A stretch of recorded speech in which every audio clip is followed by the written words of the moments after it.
ಕೇಳಪ್ಪ ಕೇಳು ಸರ್, ನೀವು ಇಲ್ಲಿ ಪ್ರತಿಭಟನೆ ಮಾಡ್ತಾ ಇದ್ದೀರಾ, ಆದರೆ ಬಿ ಕೆ ಹರಿಪ್ರಸಾದ್ ಅವರು ಹೇಳ್ತಾರೆ ಸಾವಿನ ಮನೆಯಲ್ಲಿ ರಾಜಕಾರಣ ಮಾಡ್ತಾ ಇದ್ದಾರೆ ಇವರು ಅಂತ ಹೇಳ್ತಾರೆ. ಸಾವಿಗೆ ಕಾರಣ ಯಾರು? ಸಾವಿಗೆ ಕಾರಣ ಆಗಿರುವಂಥ ವ್ಯವಸ್ಥೆ ಏನು? ಸಾವಿಗೆ ಕಾರಣ ಆಗಿರುವಂಥ ರಾಜ್ಯದಲ್ಲಿರುವಂಥ ವಾತಾವರಣ ಇದನ್ನು ಅದಕ್ಕೆ ಮೊದಲು ಉತ್ತರ ಕೊಡಲಿ ಅವರು. ಇವತ್ತು ಹಾಡೇ ಆಗಲಿ ಕ್ಯಾಂಪಸ್ಸಲ್ಲಿ ಹೋಗಿ ಒಬ್ಬ ವಿದ್ಯಾರ್ಥಿನ 9 ಬಾರಿ ಇರಿದು ಕೊಲೆ ಆಗುವಂಥ ವಾತಾವರಣ ನಿರ್ಮಾಣ ಮಾಡಿದ್ದು ರಾಜ್ಯ ಸರ್ಕಾರದ ಲಾ ಆ್ಯಂಡ್ ಆರ್ಡರನ್ನು ಫೇಲ್ಯೂರ್ನಿಂದ. ಕಾನೂನು ಭಯ ಇಲ್ಲ, ಪೊಲೀಸರ ಭಯ ಇಲ್ಲ, ಶಿಕ್ಷೆ ಭಯ ಇಲ್ಲ.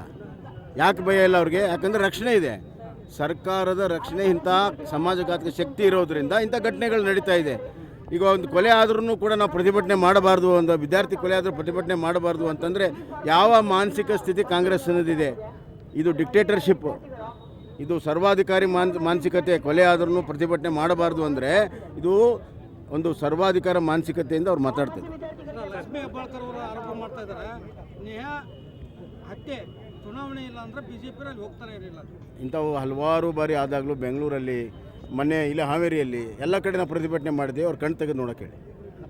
ಸರ್, ಡಿ ಕೆ ಶಿವಕುಮಾರ್ ಅವರು ಗಂಭೀರ ಆರೋಪ ಮಾಡ್ತಾ ಇದ್ದಾರೆ, ಮುಸ್ಲಿಂ ಅವ್ರನ್ನ ರಾಜ್ಯದಿಂದ ದೇಶದಿಂದ ಓಡಿಸ್ಲಿಕ್ಕೆ ಬಿಜೆಪಿ ಅವರು ಹುನ್ನಾರ ಮಾಡ್ತಾ ಇದ್ದಾರೆ, ಗಲಾಟೆ ಮಾಡ್ತಾರೆ. ನೋಡಿ, ಸತ್ಯ ಏನು?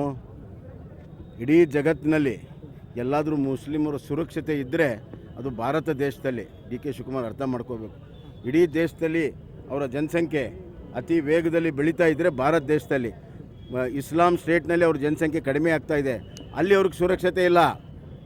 ನಮ್ಮ ಭಾರತ ದೇಶದಲ್ಲಿ ಸುರಕ್ಷತೆ ಇದೆ. ಅಂಥ ಒಂದು ನಮ್ಮ ದೇಶ, ನಮ್ಮ ಸಂವಿಧಾನ, ನಮ್ಮ ಸರ್ಕಾರ ಇರುವಂಥದ್ದು ಓಟಿನ ರಾಜಕಾರಣಕ್ಕಾಗಿ, ತುಷ್ಟೀಕರಣ ರಾಜಕಾರಣಕ್ಕಾಗಿ ಓಲೈಸೋದಕ್ಕೆ ಇಂಥ ಮಾತುಗಳನ್ನು ಹೇಳ್ತಾ ಇದ್ದಾರೆ.